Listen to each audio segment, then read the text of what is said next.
Welcome to another Cooper's Cogitations. We're still exploring the eighth commandment, thou shalt not steal.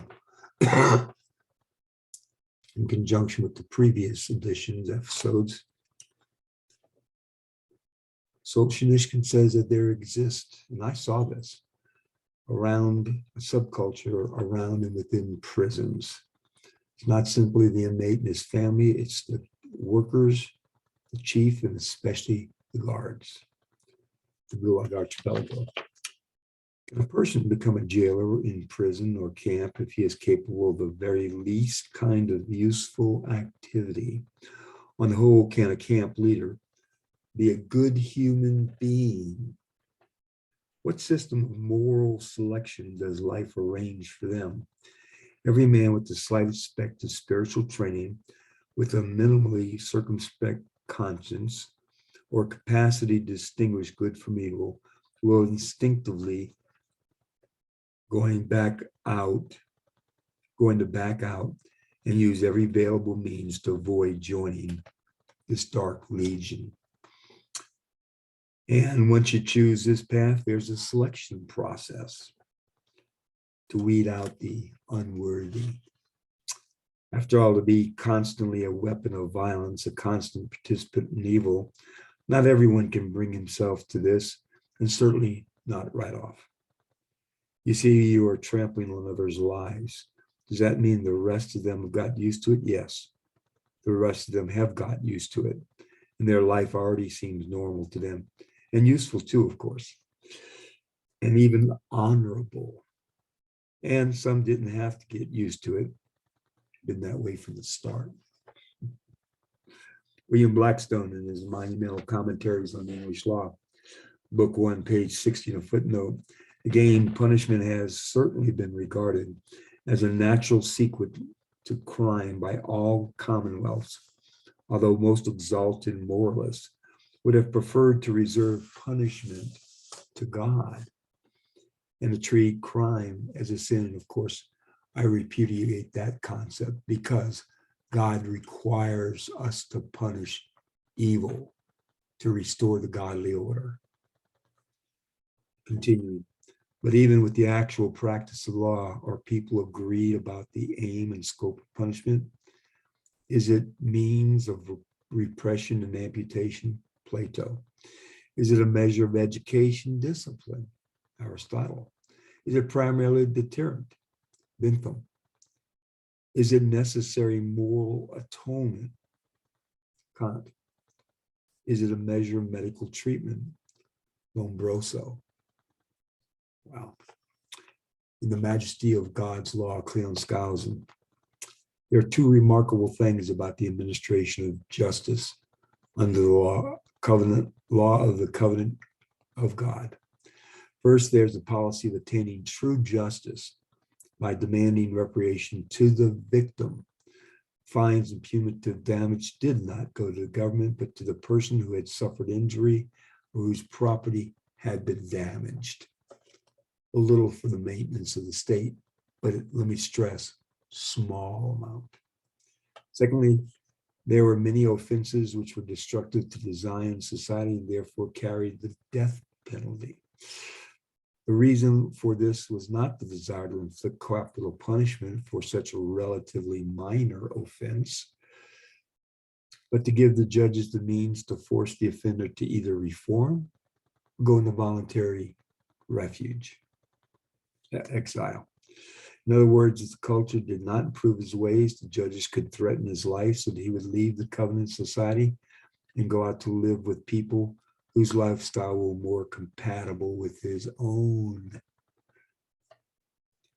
It was simply a question of repentance or flight into exile. The Bible refers to these cities as cities of refuge. The criminal had to remain there until the high priest died. If he left early, his blood was on his own shoulders. Continuing with Skousen. It is interesting that under the law of covenant, justice was the responsibility of the judges, not merely the pleading oratory of trained lawyers or the legislatures who made the rules or the people who voted for them.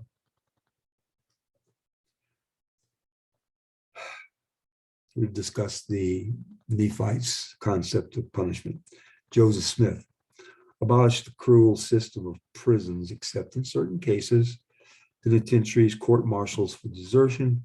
Let reason and friendship reign over the ruin of ignorance and barbarity. Yeah, I would, as a universal friend of mankind, open the prisons, open the eyes, open the ears, open the hearts of all people. Advise your legislatures when they make laws for larceny, burglary, any felony to make the penalty applicable to work upon roads, public works, or any places where the culprit can be taught more wisdom and more virtue and procure some money to pay his victim. Rigor exclusion will never do as much as to reform the propensities of men as reason and friendship.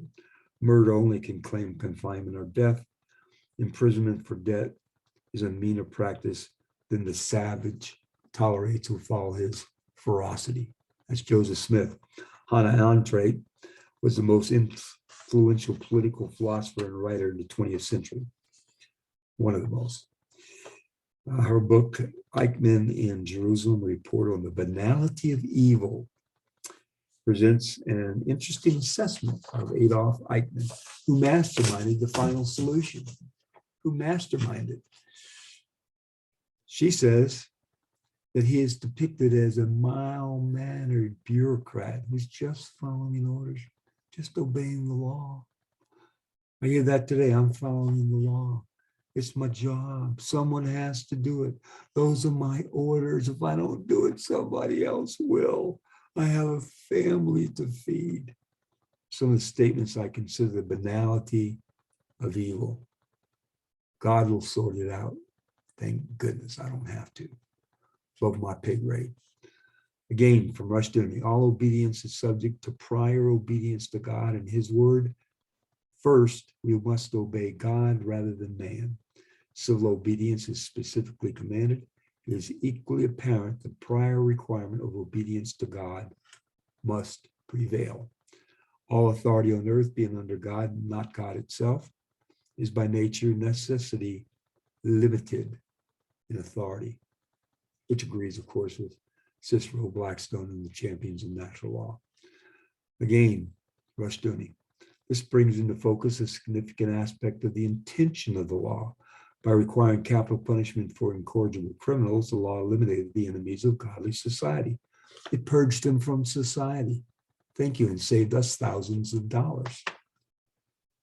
This killing side of the law, on the other hand, by requiring restitution of other significant offenders and corporal punishment, stripes, the stocks.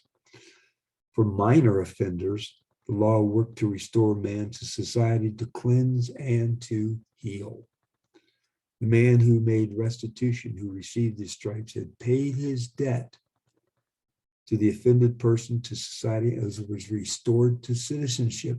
It's over with. It's done. It's not 2 years. It's not 5 years probation. It's over and done. Go now, keep the commandments, defend the gospel, and love people. That's all you have to do.